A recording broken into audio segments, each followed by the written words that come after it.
The stone floors of the keep were always freezing, but Garrick swore they had never felt this cold. He had banished her from his bed, expecting her to weep at his heavy oak door by midnight. Instead, dawn broke with a hollow, crushing silence. His wife wasn't crying. She was gone. The great wooden doors of the hall shut with a thud that rattled the iron hinges. Garrick did not flinch. He sat in his high-backed chair, jaw set, his fingers digging so hard into the carved armrests that the ancient wood groaned. Around him, the long tables were littered with the debris of the evening meal: gnawed mutton bones, overturned pewter goblets, rinds of hard cheese. The air was thick, suffocatingly so.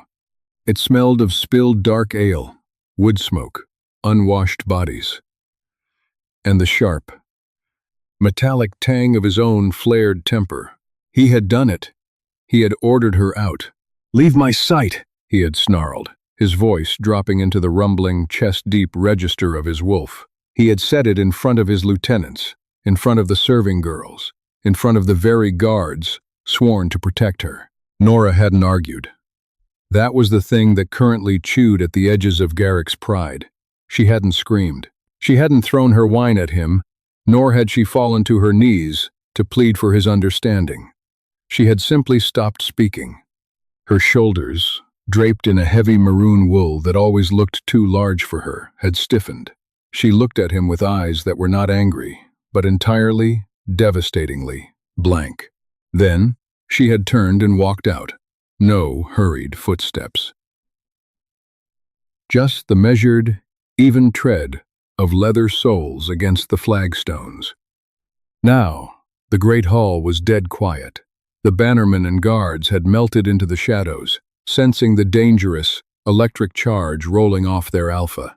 Nobody wanted to be the one to catch Garrick's eye when his beast was riding this close to the surface. Garrick reached for his goblet and downed the remaining ale. It was lukewarm and tasted like copper and dust. He slammed the cup down. She would be back. He knew her. He knew the soft, yielding nature of her. She was a woman from the low valleys, accustomed to warmth and comfort, not the biting, unforgiving winds of his mountain stronghold. It was deep autumn, the kind of night where the frost settled like shattered glass over the mud of the courtyard. She wouldn't last an hour out there, and she certainly wouldn't lower herself to sleep in the hay of the stables with the hounds and the stable boys. No, she would pace the corridor outside his chambers. She would wait for the chill to seep into her bones, wait for her pride to freeze over, and then she would scratch at the heavy timber of his door. She would whisper his name, "Garrick, please," and he would let her wait just a fraction longer, just enough to ensure the lesson was deeply embedded in her stubborn head, before pulling her inside and burying his face in the crook of her neck. He shifted in his chair. The fire in the massive stone hearth was dying, crumbling into a glowing bed of orange embers. A stray draft snaked down the chimney, blowing a scatter of gray ash across the hearthstone. "My lord?" Garrick snapped his gaze to the left. Leif, his second, stood near the archway, a cautious distance away. The man smelled of wet wool and apprehension. "What?" Garrick didn't ask. It was a flat, heavy command. "The men are returning to their quarters. Shall I post a guard at the Queen's door?" Leif's eyes darted away, staring fixedly at a tapestry on the far wall.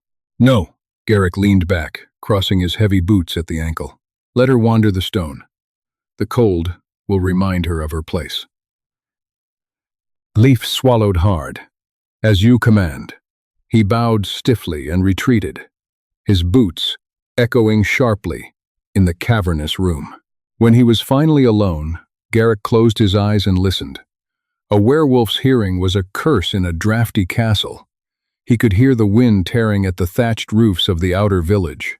He heard the distant, restless stamping of a destrier in the stables. He heard the scurry of rats behind the wainscoting.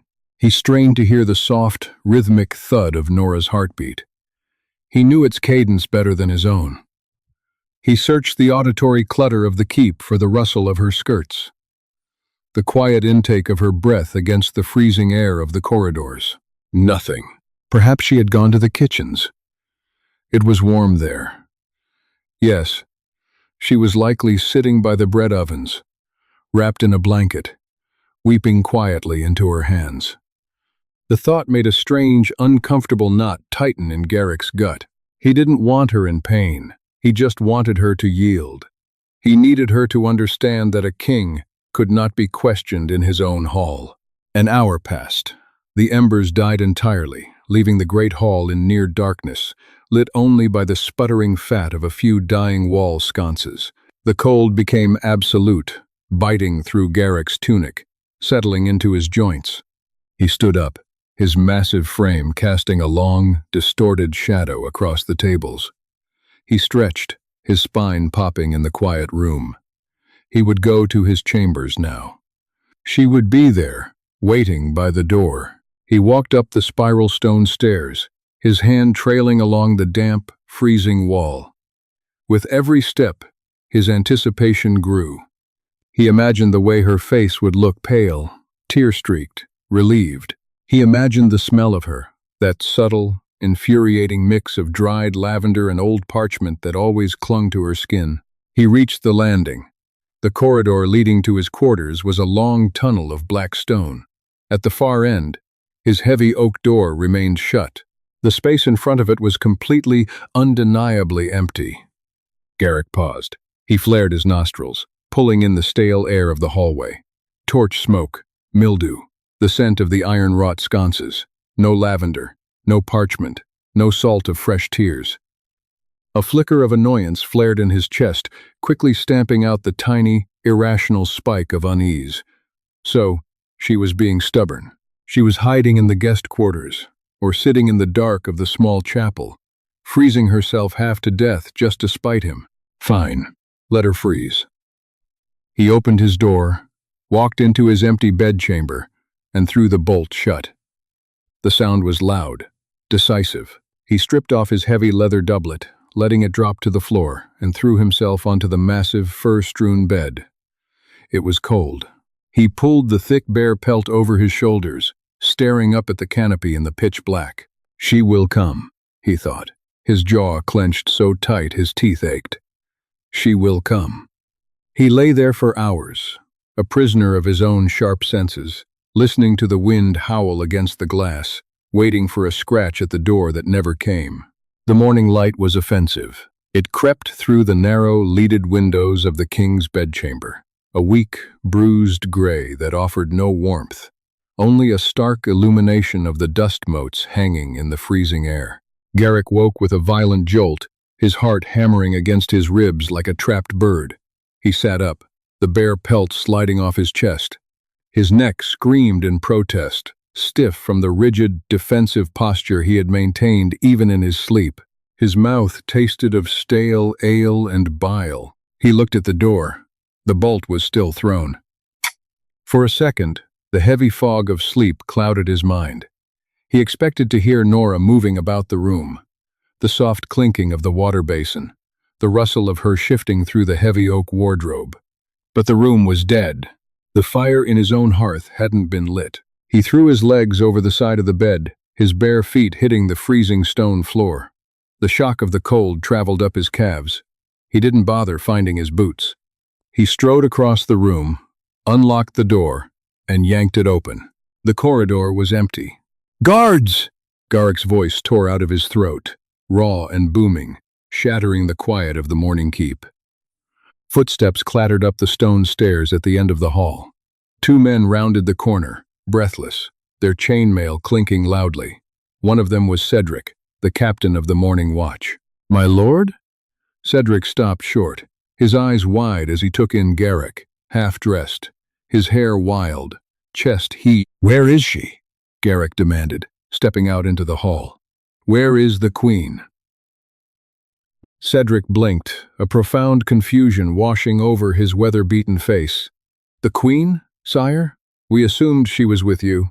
She did not emerge from these chambers during the night watch." Garrick felt a cold prickle start at the base of his skull. "I banished her from these chambers last night, you fool.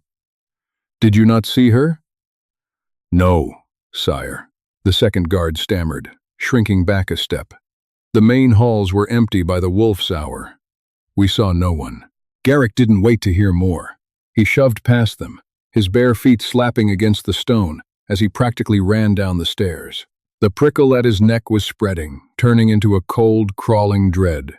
His wolf, usually dormant and smug when he was in his stronghold, was pacing furiously against the bars of his rib cage, whining.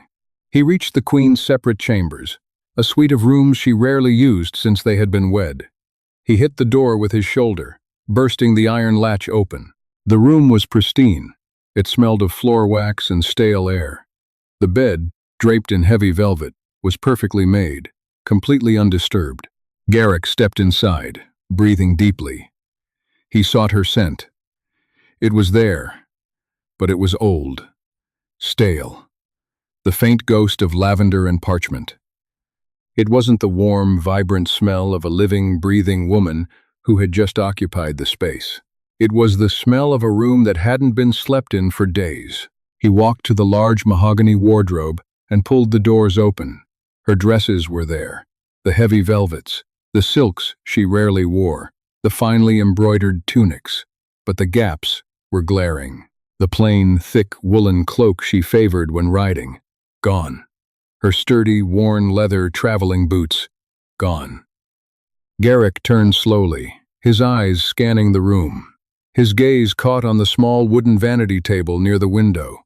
He walked over to it, his breath coming shallower now. Sitting perfectly centered on the polished wood was her crown. It was a delicate thing, woven of dark silver and inset with small, rough-cut sapphires. Beside it lay the heavy gold signet ring he had given her on their wedding day, the one bearing the crest of his house. She hadn't left them in anger. They weren't thrown against the wall or discarded on the floor. They were placed there deliberately, with care, with finality. Garrick reached out and touched the cold silver of the crown.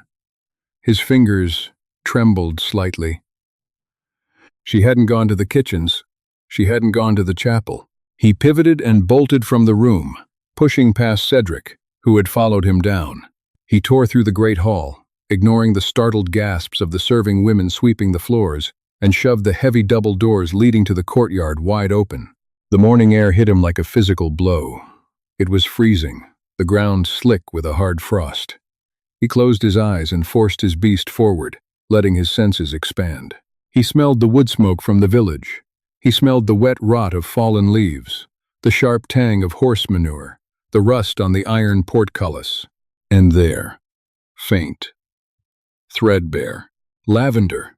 He opened his eyes and jogged into the center of the courtyard, his bare feet going numb against the frozen mud. He tracked the scent. It led away from the keep, past the armory, straight toward the main gates. "Leif," Garrick bellowed, not looking away from the ground. His second-in-command came running from the direction of the barracks, buckling his sword belt as he moved. "Sire!" "The gates." Garrick pointed a trembling finger at the massive iron-studded timber doors at the edge of the courtyard. "Who was on watch last night?" "Old Tom and the boy, sire," Leif said, panting, looking at Garrick's bare feet in horror. "But sire, the gates remain barred until sunrise. No one has left." "Someone left," Garrick snarled, his eyes flashing a dangerous, feral amber. He walked to the gatehouse. The small side door, the sally port used for single riders or messengers, was shut, but the heavy iron locking bar was resting against the wall, not in its brackets. Garrick stared at it. The scent trail went straight through the heavy wood and vanished into the cold expanse of the mountains beyond. She hadn't run away in a fit of hysterical tears. She hadn't stumbled blindly into the night. Nora had packed her warmest clothes, left behind the symbols of his ownership, unbarred the sally port, and walked out into the freezing, monster-infested darkness of the Iron Vale. "Saddle my horse," Garrick whispered. "Sire?" Leif asked.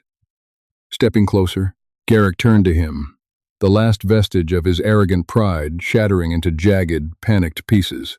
"Saddle my horse! Call the trackers! Call the hounds!" He grabbed Leif by the front of his tunic, lifting the man to his toes. "My wife is gone." Leif stared at him, terrified. "Sire, there was a storm in the pass last night. The winds. If she went on foot." Garrick shoved him away, his chest heaving as he stared out at the unforgiving, jagged peaks in the distance. The brutal reality crashed down on him, suffocating and absolute. He had wanted her to beg. He had wanted to break her. Instead, she had simply erased herself from his world. The iron portcullis groaned as the winch hauled it upward, the sound a mechanical shriek that grated against Garrick's eardrums. He rode a massive black destroyer, a beast bred for carrying armored men through slaughter. But right now, the animal was skittish. It tossed its heavy head, hooves striking sparks against the frozen cobblestones. Garrick's own nervous energy was bleeding into the horse through the leather saddle. "Move!" Garrick barked, driving his heels into the animal's flanks before the gate was fully raised. He rode out into the iron vale, followed by Leif, a grizzled tracker named Alden, and 4 of the keep's largest hounds. The world outside the castle walls was violently white and gray. The overnight storm had dropped a fresh layer of snow over the mud and rock, a deceptive, powdery blanket that hid the jagged terrain beneath. The wind was a physical force. It slapped Garrick's face, carrying the bitter sting of ice crystals. He wore a thick fur-lined leather coat now, shoved into his arms by a terrified servant just before he mounted, but he couldn't feel its warmth. His blood was running cold, sluggish, with a terror he refused to name. Alden took the lead, holding the leather leads of the hounds. The dogs kept their noses buried in the fresh snow, their bodies tense, snorting as they tried to separate the scent of a single woman from the overpowering smells of wet pine, ozone, and freezing earth. Garrick watched the ground. He was looking for a tragedy. He expected to see a crumpled pile of maroon wool half buried in a drift. He braced himself for the sight of her pale hands, frozen rigid, reaching back toward the keep. The image played in his mind on a continuous, agonizing loop. It made his stomach pitch. It made the bile rise in his throat. He swallowed it down, gripping the leather reins so tightly his knuckles shone white through his gloves. "She went toward the tree line, sire," Alden called out, his voice muffled by the wind. He pointed a thick, gloved finger toward the edge of the dense pine forest that bordered the lower valley. "The dogs have a thread. It's weak, but it's there." They pushed the horses forward. The snow deepened as they entered the trees, the heavy boughs of the pines shielding the ground from the worst of the wind, but plunging them into a suffocating, bruised twilight. The air here was perfectly still and smelled intensely of sap and decaying wood. Garrick slipped from his saddle. The destrier was too loud, too clumsy in the thick brush. He threw the reins to Leif and walked up to where the dogs were circling the base of a massive, hollowed-out oak. "What is it?" Garrick demanded, his voice dropping into a guttural rumble. He pushed past Alden and dropped to one knee. Beneath the overarching roots of the dead tree, the snow had been cleared away. The frozen earth was exposed, and in the center of the small clearing sat a neat, circular pile of blackened pine cones and twigs. A fire pit. Garrick pulled off his right glove. He reached out and pressed his bare fingers against the charred wood. It was cold, completely dead, but the structural integrity of the ashes told a story. It hadn't been a desperate, flailing attempt to create a spark. The kindling had been laid meticulously, a teepee structure, designed to catch quickly and burn hot. He smeared the black soot between his thumb and forefinger. He lowered his face to the pit and inhaled. Underneath the acrid bite of the burnt wood, there it was, lavender, and the metallic, flinty smell of a spark striker. "She rested here," Alden said quietly, standing a few paces back. "She built a fire, kept herself from freezing during the worst of the squall. Then she moved on." Garrick stood up slowly, the soot staining his skin. His mind was violently rearranging itself. Nora was a daughter of the lowlands. She was accustomed to silk sheets, roaring hearths, and the gentle, rolling hills of her father's estate. When Garrick had brought her to the high peaks, he had viewed her as a fragile thing, a bird in a stone cage. He had expected her to wither, and when she didn't, He simply assumed she was surviving through his sheer protection. He had ordered her out of his room to prove that she needed his warmth to survive the night. He stared at the perfectly constructed fire pit. She hadn't stumbled blindly into the dark to die. She had packed her heavy cloak. She had taken a flint. She had found shelter from the wind, built a fire, waited for the storm to pass, and then she had kept walking. She wasn't running away in a panic. She was traveling.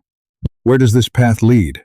Garrick asked, looking up at the steep incline of the forest floor, tracing the faint disruptions in the snow where her boots had broken the crust. Alden shifted uncomfortably, exchanging a heavy look with Leif. "It leads up, sire, toward the jagged ridge.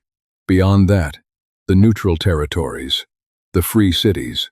The words hit Garrick like a physical blow to the sternum. The free cities. She wasn't just trying to make him feel guilty. She wasn't hiding in the woods waiting for him to come play the rescuing hero.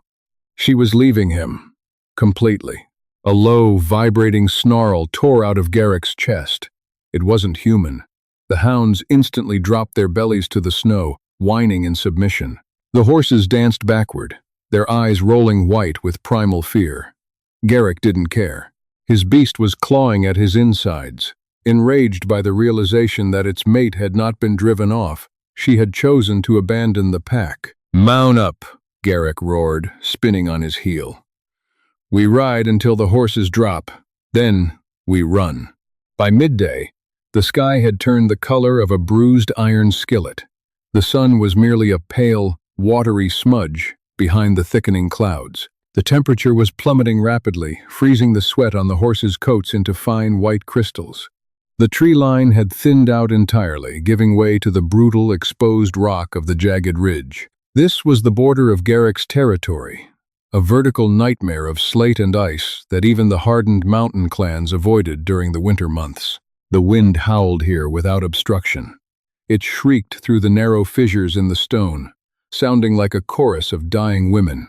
Garrick's destrier stumbled, its iron-shod hoof slipping on a patch of black ice hidden beneath a dusting of snow. The horse went down hard on its front knees with a sickening crunch. Garrick threw himself from the saddle before the beast could roll on him. He landed heavily on his shoulder against a boulder, the air rushing out of his lungs in a harsh, white plume. He scrambled to his feet, ignoring the throbbing pain in his collarbone. "Sire!" Leif yelled, pulling his own mount up short. The destrier was screaming, a high-pitched, awful sound. Its front left leg was bent at an unnatural, jagged angle. Garrick stared at the ruined animal, his chest heaving. The copper taste of adrenaline and failure coated his tongue. He drew his hunting knife from his belt. He didn't hesitate. He stepped forward, grabbed the horse by the heavy leather bridle, and drove the blade cleanly into the base of its skull. The screaming stopped. The massive beast slumped dead against the frozen rocks. The silence that followed was suffocating, broken only by the relentless screaming of the wind. "Relieve the horses," Garrick commanded, wiping the blade on his leather breeches before sliding it back into the sheath. He didn't look at Leif or the others. "The terrain is too steep. We track on foot." "My king." Alden stepped forward, his face wrapped in a woolen scarf, leaving only his red, watering eyes exposed.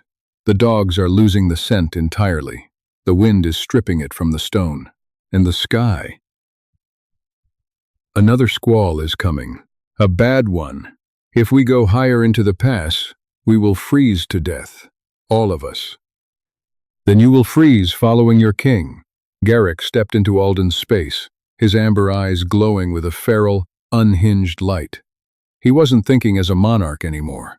He was a desperate, territorial animal whose mate had broken the perimeter. "I am not turning back." He turned and began to climb. The rocks were treacherous, coated in a slick rime of ice. Garrick ripped off his heavy leather gloves and shoved them into his belt. He needed tactile grip. He needed to feel the stone. Within minutes, the rough slate tore the skin from his palms and fingertips, leaving bloody smears on the gray rock. He didn't care. The pain was grounding. It gave his frantic mind something to focus on besides the cavernous, hollow ache expanding in his chest. They climbed for an hour. The air grew thinner, burning his lungs with every inhalation. Behind him, he could hear the ragged, wheezing breath of his men, but he refused to look back. He was looking for any sign, a scuff mark, a displaced pebble. Then, he saw it. Halfway up a narrow, winding switchback, a dead briar bush clung stubbornly to a crack in the rock face. Fluttering violently in the gale-force wind, snagged on a thick, black thorn, was a scrap of fabric. Garrick lunged for it, his boots slipping on the ice. He caught himself on his bloody hands, scrambled up the incline, and ripped the fabric from the thorn. It was wool, heavy, tightly woven, and a deep, unmistakable maroon. He pressed it to his face, closing his eyes against the biting wind. The scent was there, trapped in the fibers, incredibly faint, but undeniably hers. Lavender and old parchment, laced with the sharp, metallic smell of sheer, freezing cold. She had passed this way. She had climbed this treacherous slope, completely alone, carrying the weight of her survival on her own shoulders. Garrick dropped his hand, clutching the scrap of wool so tightly his knuckles popped. He looked up at the ridge.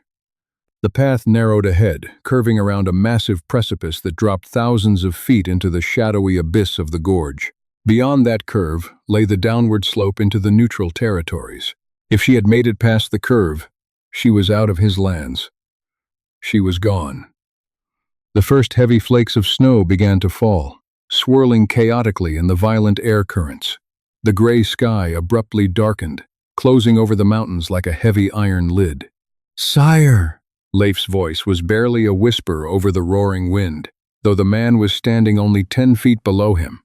Garrick looked down. His men were huddled together, coated in a thick layer of frost. The dogs were lying flat against the rock, shivering violently, their eyes dull and defeated. Garrick looked back up at the curve. It was perhaps 50 yards away. He could run. He could shift into his wolf, risk the ice, and tear around that corner. But his wolf was heavy, massive. The ledge was narrow, one slip, and he would plummet into the gorge. And what if he made it? What would he find? A woman who had braved a frozen hell simply to get away from him. The realization hit him with the force of a falling portcullis. It crushed the breath out of him, heavier than the snow, colder than the ice. Nora hadn't vanished into thin air. She hadn't been kidnapped by monsters. She hadn't died of exposure because she was too weak to survive without him. She had looked at the brutal, unyielding cold of the Iron Veil. She had looked at the monsters that roamed the dark, and she had decided that all of it was preferable to spending one more night in a warm bed with a man who treated her like property to be disciplined. He had demanded she yield. Instead, she had conquered his mountains and walked away. The snow intensified, a sudden blinding whiteout that erased the ridge, the gorge, and the path ahead. The storm swallowed the world. Garrick stood on the edge of the precipice, holding the torn scrap of maroon wool against his chest. His chest heaved, a dry, ragged sob tearing its way up his throat, lost instantly to the howling wind. He was the Alpha King of the Iron Veil. He commanded armies. He broke rebellions, and he had never felt so utterly, pathetically powerless. He lowered his head, the snow instantly beginning to bury the bloody handprints he had left on the stone. "We go back," Garrick whispered to the raging storm. He turned around, his eyes dead and hollow, and began the long, freezing descent into his empty kingdom. The descent took 3 days. It was a brutal, silent march through knee-deep drifts and biting sleet. Garrick walked at the head of the exhausted column, refusing to ride behind Alden on the remaining horses. His boots were sodden, freezing to his skin, and the raw, torn flesh of his fingertips had scabbed over with thick, dark crusts of coagulated blood. He didn't feel the cold anymore. He felt nothing but a dense, suffocating weight pressing down on his chest. A physical manifestation of the hollow space Nora had carved out of his world. When the iron portcullis of the keep finally shrieked open to receive them, there was no triumphant horn blast. The courtyard was deep in slush. The castle staff stood in small, nervous clusters near the armory and the kitchens, their breaths pluming in the damp air. They looked at their Alpha King, expecting to see him carrying the limp, frozen form of his defiant queen, or at least hauling her back by the wrist. Instead, they saw a man walking alone. His shoulders, usually broad and commanding, were hunched against an invisible wind. His amber eyes, once sharp and terrifying, stared blankly at the wet cobblestones. Garrick ignored the frantic, hushed whispers of the courtyard. He ignored the palace healer who rushed forward with warm blankets and salves. He pushed past the heavy oak doors of the great hall and stopped. It was exactly as he had left it, yet entirely alien. The long tables were scrubbed clean. A massive fire roared in the central hearth, kicking out waves of dry, oppressive heat that smelled of cracking pine pitch. The air was warm. It was comfortable. It made Garrick sick to his stomach. He walked slowly to the head table and collapsed into his high-backed chair. The carved wood groaned under his weight. He rested his bruised, bandaged hands on the armrests. He was the king of the Iron Vale. He commanded 1,000 hardened warriors.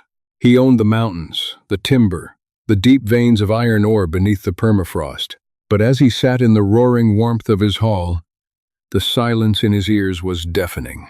"Sire." Garrick blinked, his heavy eyelids scraping against his dry corneas. Leif stood a few paces away, holding a flagon of mulled wine. The second in command looked ragged, a dark bruise blooming along his jawline from a slip on the ice. He set the steaming goblet on the table in front of Garrick. The heavy scent of clove, cinnamon, and warm alcohol wafted up. It smelled like festivals. It smelled like the winter solstice celebrations Nora had spent weeks organizing last year. Garrick pushed the goblet away. The metal scraped harshly against the wood. "Report." Leif swallowed hard, his Adam's apple bobbing. "The border patrols have been doubled, sire, as you requested. We have riders sweeping the lower valleys, but the snows are heavy. The passes to the free cities are choked.